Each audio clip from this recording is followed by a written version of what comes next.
महाराज जी, आपके चरणों में कोटि कोटि प्रणाम। महाराज जी, मैं जानना चाहती हूँ कि कोई व्यक्ति सिर्फ अपने कर्म को ही प्रधानता देकर सफलता प्राप्त कर सकता है, या क्या प्रभु की कृपा उनको भी प्राप्त होती नहीं, है जो सिर्फ ईमानदारी से काम करते कर्म तो दो ही प्रकार के होते हैं, शुभ और अशुभ। जब हम केवल कर्म प्रधानता रखेंगे तो दोनों प्रकार के कर्म बनेंगे, कभी शुभ बन जाएगा तो कभी अशुभ बन जाएगा। तो शुभ और अशुभ दोनों बांधने वाले हैं। भगवत प्राप्ति तो होती नहीं कर्म से, कर्म से भगवत प्राप्ति नहीं होती, कर्म योग से भगवत प्राप्ति होती है।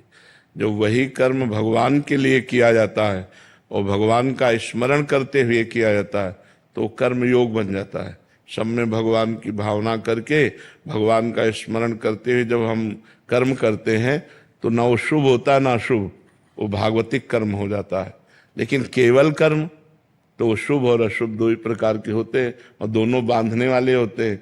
शुभ कर्म मानो सोने की जंजीर से बंधा हुआ और अशुभ कर्म मानो लोहे की जंजीर से बंधा हुआ, लेकिन बंधा तो दोनों से ही है। तो कर्म से तो पूर्ण सुख की प्राप्ति होती नहीं, कर्म योग से पूर्ण सुख की प्राप्ति होती है, जो भगवान का स्मरण करते हुए भगवान के लिए किया जाता है कर्म।